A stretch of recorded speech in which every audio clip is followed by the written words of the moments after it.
আর হুজুর বলেন উসিলা কি? এই উসিলার ব্যাখ্যা আমাদের সমাজে বহু আলেম, বহু পেটওয়ালা, বহু সুন্দর চেহারাওয়ালা পীর সাহেব মানুষ তারা এর ব্যাখ্যা করেছে। উসিলা ধর্ম মানে পীর দরবার। কে বলছে? উসিলা ধর্ম মানে পীর দরবার, পীর ধর্ম উসিলা। এই ব্যাখ্যা করেছে। এইটা হলো তাদের মত করা ব্যাখ্যা, এইটা তাদের দুনিয়া কামানোর ব্যাখ্যা। এই উসিলার ব্যাখ্যা যিনি রাইসুল মুফাসসিরিনদের নেতা আব্দুল্লাহ ইবনে আব্বাস রাদিয়াল্লাহু তাআলা আনহু, তিনি এই উসিলার ব্যাখ্যা করলেন। উসিলা হলো নেক আমল। উসিলা কি? একটু কথা বলেন, উসিলা কি? এই যে মাহফিলে আসছেন, কে কে আপনাকে টাকা দিয়া প্রলোভন দেখাইয়া এক প্লেট খাওয়া দেওয়া হবে, যাওয়ার সময় 500 করে টাকা দেওয়া হবে, এই সব থেকে কে আসছেন? একটু হাত দেখান। এই সব আসেন নাই, শুধু আল্লাহর জন্যই, দ্বীনের জন্য, আখিরাতের জন্য, নাজাতের জন্য, মুক্তির জন্য, কোরআনের জন্য, দ্বীনের জন্য, আল্লাহকে রাজি খুশি করার জন্য কে কে আসছেন? একটু হাত দেখান। লিল্লাহি তাকবীর, লিল্লাহি তাকবীর, লিল্লাহি তাকবীর। হাত নামায়েন না, হাত নামায়েন না। আয় আল্লাহ, আপনি কোরআনে বলেছেন বান্দা যাই বলে যাই করে আপনার শক্তিশালী ফেরেশতারা রেকর্ড করে। আল্লাহ, আমি কোরআন থেকে দলিল দিয়ে এই ভাইদেরকে ওয়াদা দিচ্ছি, আপনি সমস্ত হাতগুলোকে রেকর্ড করেন। বলেন আমিন। হাত নামান, আমি দলিলগুলো দেই। আল্লাহ সুবহানাহু ওয়া তাআলা 30 পারার সূরা ইনফিতারের মধ্যে আয়াত নাম্বার 9, 10, 11 সেইখানে ওয়ারশাদ করলেন, ওয়া ইন্না আলাইকুম লাহাফিযিন কিরামান কাতিবিন ইয়ালামুনা মা তাফআলুন। তোমাদের প্রত্যেকের সাথে লেখকবৃন্দ, সম্মানিত ফেরেশতা কিরামান কাতিবিন আছেন। ইয়ালামুনা মা তাফআলুন, তোমরা যাই করো, যাই বলো, তারা সব জানে, সব তারা রেকর্ড করে। জোরে বলেন সুবহানাল্লাহ। তাইলে যে আল্লাহু আকবার বলছেন, হাতগুলো তুলছেন, এবং যারা দুনিয়ার জন্য আসতে বলার পরে যারা হাত তুলেন নাই, এই সবগুলো ফেরেশতারা দেখছে নাকি দেখে নাই? আল্লাহ সুবহানাহু ওয়া তাআলার আরেকটা ব্যবস্থাপনার নাম Rabbani camera, Rabbani CCTV, Rabbani video. Allah সুবহানাহু ওয়া তাআলা সেই কথা বলেছেন, খেয়াল করেন। সূরা বনী ইসরাঈলের মধ্যে 15 পারা 2 নম্বর পৃষ্ঠা আয়াত নাম্বার 13 আল্লাহ সুবহানাহু ওয়া তাআলা সেখানে বললেন, ওয়া কুল্লু ইনসানিন আলজামনাহু তায়রাহু ফি উনুকিহি ওয়া নুখরিজু লাহু ইয়াওমাল কিয়ামাতি কিতাবান ইয়ালকাহু মানশুরা। আল্লাহু আকবার। 7-8 হাফেজ কোরআনের মাথায় পাগড়ি পরে দিয়েছে, যারা পুরো কোরআনটা মুখস্থ জানে। এইটা যারা মাহফিল শুনতে আসছে, এই ধরনের ডজন ডজন হাফেজ কোরআন আছে। অতএব খুব সহজ, আবার কোরআনটা হাতে নিয়ে এমনি অমুক জায়গায় আছে, আসলে নাই, এত নাম্বার আয়াত, আসলে ওইটা না, এইভাবে বলা কি সম্ভব? আপনি কি পারবেন? এইভাবে বলা সম্ভব না। আমি এরকম করে এই জন্য বলি, যাতে আপনার মনের ভিতরে এক্সট্রা একটা বিলিভ, বিশ্বাস, ফেথ, আত্মতৃপ্তি আসে। আপনি আওয়ামী লীগ করতে পারেন, বিএনপি করতে পারেন, জামাত করতে পারেন, কোন দল না করতে পারেন, কওমি মাদ্রাসা হতে পারেন, আলিয়া মাদ্রাসা হতে পারেন, পীরপন্থী হতে পারেন, যে কেউ হন না কেন, সবার জন্যই তো আল্লাহ সুবহানাহু ওয়া তাআলা এই কিতাবটা সংবিধান আকারে নাযিল করেছেন। ঠিক আছে? অতএব যদি কোরআন থেকে বলা হয়, এতে তো আমাদের কোনো সমস্যা নাই। কথা ঠিক না ঠিক? আল্লাহ সুবহানাহু ওয়া তাআলা, আমি যতটুকু স্টাডি করেছি, বহু জায়গায় অন্তত কয়েকশো জায়গায় বলেছি, আজ পর্যন্ত 13টা কেউ জানায় নাই। আপনাদেরকে বলে যাচ্ছি, আলেম আমাদেরকে বলে যাচ্ছি, পুরাটা কোরআন স্টাডি করে আমি মাত্র 4টা জিনিস পেয়েছি সার্বজনীন। কয়টা জিনিস? 4টা জিনিস সার্বজনীন পেয়েছি। জানি না কি কারণে খামাখা দুর্গা পূজারে সার্বজনীন বলা হয়, আমার এটা জানা নাই, বাদ দিলাম। তারপরে সেটা আল্লাহ সুবহানাহু ওয়া তাআলা কোরআনে কারিমে 4টা জিনিসকে আলামিনের সাথে সম্পৃক্ত করেছেন। আলামিন, এক নম্বর আল্লাহ সুবহানাহু ওয়া তাআলা, এক নম্বর কি কথা বলেন? আল্লাহ নিজে। যেমন সূরা ফাতিহার শুরুতে আল্লাহ সুবহানাহু ওয়া তাআলা তিনি যদি শুধুমাত্র মুসলমানদের হতেন, হিন্দুদের না হতেন, যদি শুধুমাত্র ইহুদিদের হতেন, খ্রিস্টানদের না হতেন, যদি শুধুমাত্র বৌদ্ধদের হতেন, নাস্তিকদের না হতেন, এরকম যদি হতো তাহলে আল্লাহ একরকম আয়াত বলতেন। শুধুমাত্র মুসলমানদের হলে আল্লাহ বলতেন আলহামদুলিল্লাহি রাব্বিল মুসলিমিন। আসলে কি কোরআনে আয়াত এরকম? আল্লাহ সুবহানাহু ওয়া তাআলা জানায় দিলেন আমি সবার। সেই জন্য আল্লাহ সুবহানাহু ওয়া তাআলা বললেন আলহামদুলিল্লাহি রাব্বিল আলামিন। মুসলমানের আল্লাহ, হিন্দুর আল্লাহ। একজন হিন্দু পুরাটা সকাল জয় শ্রীরাম, দুর্গা দুর্গা, রাম রাম রাম রাম করে কাটায়, মুখে ফেনা তুলে ফেলে। এরপরে যখন তার খানার সময় হয়, যখন তার পানের সময় হয়, যখন সে অসুস্থ হয়, এই দুর্গাগুলো তো নিজেদেরকেই ঠেকাইতে পারে না, তারে কি ঠেকাবে? ঠিক কিনা? তখন তাকে সাহায্য করে কে? খানা দেয় কে? সেই জন্য তিনি রব্বুল আলামিন। সেই জন্য তিনি কি? রব্বুল আলামিন। ইব্রাহিম আলাইহিস সালাম আমাদের জাতির পিতা, তিনি এটা প্রমাণ করে গিয়েছেন। সাংঘাতিক বড় মাপের একজন মানুষ, কার নাম বলছি? ইব্রাহিম আলাইহিস সালাম। হিন্দুরা বলে ইব্রাহিম আমাদের দলের, ইহুদিরা বলে আমরা ইব্রাহিমের দলের, আর খ্রিস্টানরা বলে ইব্রাহিম তো আমাদের পূর্বপুরুষ। মুসলমানরা বলে ইব্রাহিম আমাদের জাতির পিতা। 4টা দল ইব্রাহিমকে নিয়ে কারাকারি করলো। আল্লাহ সুবহানাহু ওয়া তাআলা এই 4 দলের ঝগড়া থামায় দিলেন। কোরআনে কারীমের সূরা আলে ইমরান 4য় পারা 17 নম্বর পৃষ্ঠা, আয়াত নম্বর 67। এই যে আমার আঙ্গুলের নিচের আয়াতটা, এই আয়াতে আল্লাহ সুবহানাহু ওয়া তাআলা বলেন মা কানা ইব্রাহিমু ইয়াহুদিয়ান ওয়ালা নাসরানিয়ান ওয়ালাকিন কানা হানিফান মুসলিমা ওয়া মা কানা মিনাল মুশরিকিন। ইব্রাহিম ইহুদি ছিল না, খ্রিস্টান ছিল না, হিন্দু বৌদ্ধ কিছুই ছিল না। ওয়ালাকিন কানা হানিফান মুসলিমা, তিনি ছিলেন একনিষ্ঠ একজন মুসলিম। যিনি বলেন সুবহানাল্লাহ। ইব্রাহিম আলাইহিস সালাম তার পুরো জাতির বিরুদ্ধে চ্যালেঞ্জ ছুড়ে মারলেন। তাওহীদের বলিয়ান হয়ে তাওহীদ প্রতিষ্ঠার জন্য জান বাজি রাখলেন। ইব্রাহিম আলাইহিস সালামের সেই ঘটনা আল্লাহ সুবহানাহু ওয়া তাআলা সূরা আম্বিয়ার মধ্যে, সূরা আম্বিয়া 17 পারা 5 নম্বর পৃষ্ঠা থেকে শুরু করে 6 নম্বর পৃষ্ঠা পুরোটা লম্বা করে আলোচনা করেছেন। আল্লাহ সুবহানাহু ওয়া তাআলা তার সেই প্রতিজ্ঞার কথা তুলে ধরলেন। তিনি বললেন ওয়াতাল্লাহি লা আকিদান্না আসনামাকুম বাদা আন তুওয়াল্লু মুদবিরিন। আল্লাহর কসম করে বলছি, আমি এক সময় তোদের সমস্ত মূর্তিগুলো খান খান করে ফেলবো। বিভিন্ন ভাবে তোদেরকে দাওয়াত দিয়েছি, বুঝিয়েছি, কোনোভাবেই যখন পারলাম না। কুকুরকে যেহেতু সালাম দিলে কাজ হয় না, অতএব যেমন কুকুর তেমন মুগুর, মুগুর লাগবে, অতএব সেই মুগুর আমি দিব, মূর্তিগুলো ভেঙে ফেলবো আমি।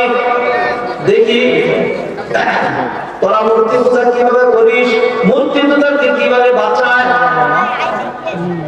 আল্লাহ সুবহানাহু ওয়া তাআলা সূরা আম্বিয়া 57 নম্বর আয়াত থেকে শুরু করে একটানা ইব্রাহিম আলাইহিস সালামের সেই করেছেন 75 আয়াত পর্যন্ত, 73 আয়াত পর্যন্ত আল্লাহ সুবহানাহু ওয়া তাআলা বললেন ফাজালাহুম জুদাদান ইল্লা কাবীরান লাহুম লাআল্লাহুম ইলাইহি ইয়ারজিউন। ইব্রাহিম আলাইহিস সালাম একদিন একটা কুড়াল নিয়ে সমস্ত মূর্তিগুলোকে খান খান করলেন। পরের দিন তারা উপাসনালয়ে গিয়ে দেখে সব মূর্তিগুলো মুখ থুবড়ে পড়ে আছে, একটারও মাথা নাই, কান নাই, হাত নাই, পা নাই, ইজ্জত নাই, সম্মান নাই, অস্তিত্বই নাই।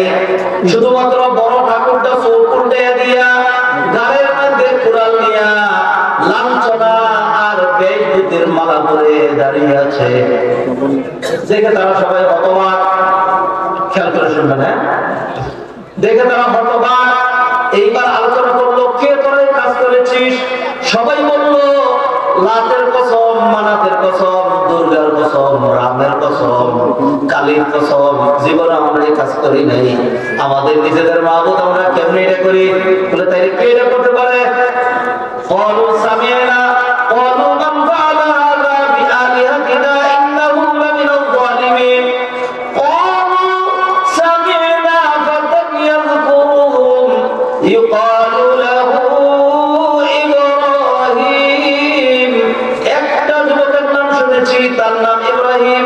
সে আমাদের এই মূর্তিগুলো নিয়ে উল্টাপাল্টা কথাবার্তা বলে থাকে, হইতে পারে সে করেছে। এইবার নমরুদ ইব্রাহিম আলাইহিস সালামকে ডেকে এনে জিজ্ঞাসা করলো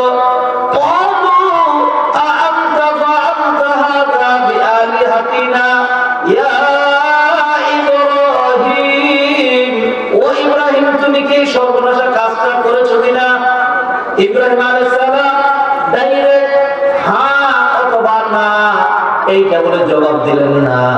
অস্বীকারও করলেন না, আবার স্বীকারও করলেন না, কৌশলী জবাব দিলেন।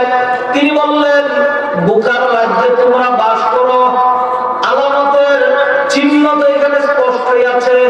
যেই সর্বনাশা কাজ হয়েছে দেখেই বোঝা যাচ্ছে কুড়াল দিয়ে এই কাজটা করা হয়েছে। আর কুড়ালটা তো এখানে বিদ্যমান, এবং কুড়ালটা যার তার কাছে না, বড় ঠাকুরের কাছে। কার কাছে? বড় ঠাকুরের কাছে। একটু বিবেক দিয়া বড় ঠাকুরটাকে জিজ্ঞাসা করো ছোট ঠাকুরগুলো কি সর্বনাশ করেছিল, কোন স্বার্থ নিয়ে তার সাথে ঝগড়া হয়েছিল, কেন এদেরকে বাইরে বাঁধলো। যখন এইভাবে বলছে নমরুদ সহ নমরুদ বাহিনীর চোখ ছানা হয়ে গিয়েছে। একদম ইব্রাহিম আলাইহিস সালাম জুতার বাড়ি মেরে দিয়েছে, ঠিক কিনা? এইবার স্বীকার করে কি বলে শুনেন। তখন বলতেছে ফারাজাউ ইলা আনফুসিহিম ফাকালু ইন্নাকুম আনতুমুয যালিমুন সুম্মা নুকিসু আলা রুউসিহিম লাকাদ আলিমতা মা হাউলাই ইয়ানতিকুন। ও ইব্রাহিম, তুমি তো খুব ভালো করে জানো এইগুলো তো কথা বলতে পারে না। সুবহানাল্লাহ বলেন। ইব্রাহিম আলাইহিস সালাম বুঝলেন আমার প্রথম কৌশলে তোমরা পরাজিত হয়ে গিয়েছো। এইবার ইব্রাহিম আলাইহিস সালাম প্রশ্ন করলেন কথা বলতে পারে না? না। তোমাদের কি কি উপকার করে? না, কোনো উপকার করতে পারে না। কি কি ক্ষতি করে? না, কোনো ক্ষতিও করতে পারে না। তাহলে সকাল বিকাল যে মুখ গোলান দেও এগুলিকে খাইতে পারে? না, তাও পারে না, কিছুই পারে না। এইবার ইব্রাহিম আলাইহিস সালাম পূর্ণ শক্তি সঞ্চয় করে বিবেক সম্মত একটা জবাব দিলেন। খুব শক্ত করে একটা জবাব দিয়ে ইব্রাহিম আলাইহিস সালাম বললেন উফিল লাকুম ওয়া লিমা তা'বুদুনা মিন দুনিল্লাহ আফালা তা'কিলুন। ঠিক তোমাদেরকে আপন বিবেক বলতে কি তোমাদের কিছুই নাই। যেই জিনিস নিজের অস্তিত্বই রক্ষা করতে পারলো না, কথাও বলতে পারে না, উপকারও করতে পারে না, সেইটা আবার মাবুদ হয় কি করে? সে আমাদের কল্যাণ ও কল্যাণ কি করে করবে? আমি যখন এগুলোকে বাইরে বাঁধলাম, একটা যদি চোখ উল্টাই দিত তাইলে তো আমি ভয়ে চলে যেতাম। চোখ উল্টাইতে পারলো না। আমি যখন বাইরে বাঁধলাম এইটার কারণে এতগুলো মাবুদ বাঁধলাম, সবগুলো মিলে আমার লোকটাও কথা করতে পারলো না, গায়ের মধ্যে একটু জ্বরটাই আনাইতে পারলো না। কিসের মাহমুদের মদত খরচ বেটা, রাগ কর মাহমুদের খেতা তুই, সুবহানাল্লাহ বলেন। আর বড়রা যখন লাঞ্ছনা সহকারে কুরআন ঝুলিয়ে দিলাম, বড় ঠাকুর পর্যন্ত কিচ্ছু করতে পারলো না। বরং বাস্তবতা আমি যেটা দেখেছি, এক একটা ঠাকুরের পাশার ভিতরে 3টা ভাস দেখছি। বুঝছেন নাকি বুঝেন নাই? অতএব এইগুলোর কেন মদত খরচ বেটা না। আমার ভাইরা যেটা বলছিলাম, রব্বুল আলামিন আল্লাহ সুবহানাহু ওয়া তাআলা যিনি সবাইকে পালেন, হিন্দু বৌদ্ধ খ্রিস্টান ইহুদি আস্তিক নাস্তিক সবাই আল্লাহ সুযোগ দেন নাকি দেন না? জালেমকে আল্লাহ একটা সময় পর্যন্ত সুযোগ দেন, ঠিক না ঠিক? দীর্ঘদিন ধরে শুধু কৌশলে আলোচনা করে আসছিলাম। আল্লাহ সুবহানাহু ওয়া তাআলা কোরআনে বলছেন, ওয়ালা তাহসাবান্নাল্লাহা গাফিলান আম্মা ইয়ামালুল যালিমুন। জালেমরা যা করে সেই ব্যাপারে আল্লাহকে গাফিল মনে করো না। ইন্নামা ইউআখিরুহুম, আল্লাহ তাদেরকে একটু ঢিল দেন। এই আয়াতের প্রতি অনেক সময় মনের ভিতরে ঈমান দুর্বল হয়ে যাচ্ছিল। আল্লাহ হয়তো আমাদের দেশের জালেমদেরকে ধরবেনই না, ঠিক না? এরপর আল্লাহ সুবহানাহু ওয়া তাআলা দেখায় দিলেন বিশাল বড় বড় হাতি মহিষ, তারা কিছুই করতে পারে নাই। আল্লাহ সুবহানাহু ওয়া তাআলার বিধান এইটাই, যারা বেশি অহংকারী হয় আল্লাহ তাদেরকে লাঞ্ছনা দিয়ে মৃত্যু দেন, ঠিক না? যেমন নমরুদকে আল্লাহ সুবহানাহু ওয়া তাআলা একটা মশা দিয়ে মৃত্যু দিয়েছিলেন, ঠিক না ঠিক? আল্লাহ সুবহানাহু ওয়া তাআলা ছোট স্কুল পড়ুয়া, কলেজ পড়ুয়া, ইউনিভার্সিটি পড়ুয়া, যারা রাজনীতি বুঝে না, পুরো দেশে তাদের পার্টি নাই, কিছুই নাই, তাদের সমন্বয়ের কিছুই নাই, এই ধরনের ছেলেপেলে দিয়া আমাদের দেশে এমন এক লাঞ্ছনাদায়ক লাঞ্ছনার মারা আল্লাহ সুবহানাহু ওয়া তাআলা জালেমের গলায় পরিয়ে দিলেন, যার ইতিহাস দীর্ঘ 200 বছরও ভারতবর্ষে নাই। কথা বুঝেন নাই? ইতিপূর্বে আল্লাহ সুবহানাহু ওয়া তাআলা বহু প্রেসিডেন্ট, প্রধানমন্ত্রীকে বাংলাদেশে মৃত্যু দিয়েছেন, বাংলাদেশে মরেছে। এইটা একটা সার্থক, হয়তো কেউ মেরে ফেলেছে অথবা স্বাভাবিক মৃত্যুবরণ করেছে। আবার কেউ ক্ষমতা ছেড়ে হুসাইন মুহাম্মদ এরশাদ 32 বছর বাংলাদেশে রাজনীতি করলো, আবার বাংলাদেশে মারা গেল। আরেকজন জেল খাটার পরে এখনো বাংলাদেশে আছে, ঠিক কিনা? আর আল্লাহ সুবহানাহু ওয়া তাআলা জালেমদের এমন ভাবে লাঞ্ছিত করলেন, একেবারে বাংলাদেশের জমিনে থাকবে সেই থাকার চিন্তাই করতে পারলো না। চুরের মতো পালাইয়া তার মামার বাড়িতে, আজ থেকে বহু বছর আগে সাইদি সাহেব যেটা বলেছেন, গাছের পুরো পুরো এমন ভাবে নাড়া দিব, তোমার মামার বাড়ি দিল্লিতে গিয়ে দরবার সেখানে গিয়ে পড়েছে। তাইলে আল্লাহ সুবহানাহু ওয়া তাআলা যা বলেন তিনি ওয়াদা রক্ষা করেন। আল্লাহ সুবহানাহু ওয়া তাআলা জালেমদের ঢিল দেন, তারপরে ধরেন। কাফেররে আল্লাহ সুবহানাহু ওয়া তাআলা সুযোগ দেন, তারপরে আল্লাহ সুবহানাহু ওয়া তাআলা আবার কাফেররে ধরেন নাকি ধরেন না? দুনিয়া আল্লাহ কাকে কত দিলেন, এইটা দিয়ে আপনারা ধোঁকা খাবেন না। আল্লাহ সুবহানাহু ওয়া তাআলা দুনিয়া যাকে তাকে দেন, দুনিয়া যাকে তাকে দেন, চামার কেউ দেন, কামার কেউ দেন, তবে দিনদারি তাকওয়া করে আল্লাহ সুবহানাহু ওয়া তাআলা শুধু ওই লোকদেরকে দেন যাদেরকে আল্লাহ পছন্দ করেন। দলিল স্পষ্ট হাদিস, নবীজি সাল্লাল্লাহু আলাইহি ওয়াসাল্লাম বললেন, ইন্নাল্লাহা ইউতিদ দুনিয়া মান ইউহিব্বু ওয়া মান লা ইউহিব ওয়া লা ইউতিদ দীন ইল্লা মান ইউহিব। আল্লাহ সুবহানাহু ওয়া তাআলা যাদেরকে ভালোবাসেন শুধু তাদেরকে দ্বীনদারি দেন।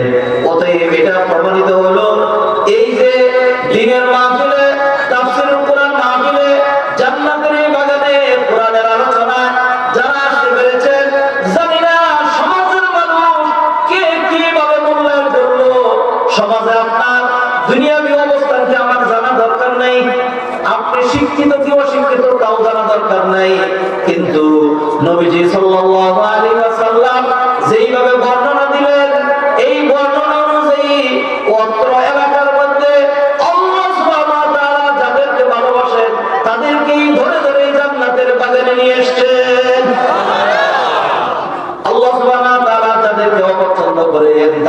দুনিয়ার খেলতামশার মধ্যে, সম্পদের মধ্যে আল্লাহ ফেলে রাখেন।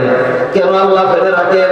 পরীক্ষা করার জন্য, ফিতনা ফেলে রাখার জন্য। এটা নিয়ে পড়ে থাক, তোর জন্য আখিরাত নাই। দলিল নেন, কতগুলো নিবেন? আল্লাহ সুবহানাহু ওয়া তাআলা কোরআনে কারীমের সূরা তাহার মধ্যে শুরু করার 20 নম্বর পৃষ্ঠা, আয়াত নাম্বার 131, এটা আমার আঙ্গুলের নিচে আয়াতটা। ওই আয়াতে আল্লাহ বললেন, ওয়ালা তামুদ্দান্না আইনাইকা ইলা মা মাত্তানা বিহি আজওয়াজাম মিনহুম যাহারাতাল হায়াতিদ দুনিয়া লিনাফতিনাহুম ফীহি ওয়া রিজকু রাব্বিকা খায়রুন ওয়া আবকা। নবী হে, আমি তাদেরকে দুনিয়া দিয়েছি, অনেক সম্পদ দিয়েছি, আপনি তাদের দিকে চোখ তুলেও তাকাবেন না। লিনাফতিনাহুম ফি, আমি তাদেরকে এগুলো দিয়েছি ফিতনায় ফেলে রাখার জন্য, যাতে এইগুলো নিয়ে ঘোরাঘুরি করে হঠাৎ করে দেখেন মালাকুল মউত সামনে হাজির, আর ফিরার কোনো উপায়। এরপরে জাহান্নাম, এরপরে কি? এই আয়াতের ব্যাখ্যা নবীর হাদিস শুনেন। নবীজি সাল্লাল্লাহু আলাইহি ওয়াসাল্লাম বললেন, হুজিবাতিল জান্নাতু বিল মাকারিহ ওয়া হুজিবাতিন নারু বিশ শাহাওয়াত। জাহান্নামটাকে ঘেরাও করা হয়েছে মনোমুগ্ধকর জিনিস দিয়া, ক্ষমতা, এমপিগিরি, মন্ত্রীগিরি, দুনিয়ার সম্পদ, কোটি কোটি টাকা পাচার করার সুযোগ সুবিধা, এইগুলো দিয়ে আল্লাহ সাজিয়েছেন। করতে খুব ভালো লাগে, এরকম করে আগাইতে থাকে, আগাইতে থাকে। একটা পর্যায়ের সামনে গিয়ে দেখে একদম জাহান্নাম, পিছানোর কোনো সুযোগ নাই। মাছ যখন পানি আসে, মাছ তখন উজাইতে থাকে, উজাইতে উজাইতে বিভিন্ন জায়গায় মাছ ধরার জন্য, আমাদের এলাকায় বলে চাই, কি বলে জানি না আপনারা কি বলেন, যেইটার ভিতরে মাছ ঢুকে কিন্তু বেরোতে পারে না, কি বলেন? দোয়াই, টেমাই, টেমাই, টেমাই, টেমাই। আচ্ছা, আপনাদের ভাষা টেমাই। এই টেমাইয়ের ভিতরে মাছ ঢুকতে পারে কিন্তু বেরোতে পারে না। মানুষ এইভাবে আগে যায়, এরপরে আপনার পিছানোর সুযোগ থাকে না। ঠিক না বেটি? আল্লাহ এইভাবে দুনিয়াদারদেরকে দুনিয়া দেন, আপনারা ধোঁকা খায়েন না। সম্পদ থেকে, ক্ষমতা থেকে, দীর্ঘদিন ক্ষমতা থেকে ধোঁকা খায়েন না। আল্লাহ কাদেরকে দেয়? আল্লাহ যাদেরকে অপছন্দ করেন, সুবহানাল্লাহ বলেন। আর আল্লাহ যাদেরকে পছন্দ করেন তাদেরকে দুনিয়া কমায়া দেন। কি উদাহরণ নেবেন আপনি আমার কাছ থেকে? চ্যালেঞ্জ করবেন? সবচেয়ে বড় উদাহরণ নবী মুহাম্মদুর রাসূলুল্লাহ তারপর কথা বলেন না সাল্লাল্লাহু। আল্লাহ সুবহানাহু ওয়া তাআলা তাকে দুনিয়ার চাকচিক্য দেন নাই। নবীজি যখন রেখে গেছেন, কোন রকম মিরাজ রেখে যান নাই। নবীজি সাল্লাল্লাহু আলাইহি ওয়াসাল্লামের বাড়িতে এমন সময় যেত, একাধারে 2 মাস পর্যন্ত চুলা জ্বলতো না।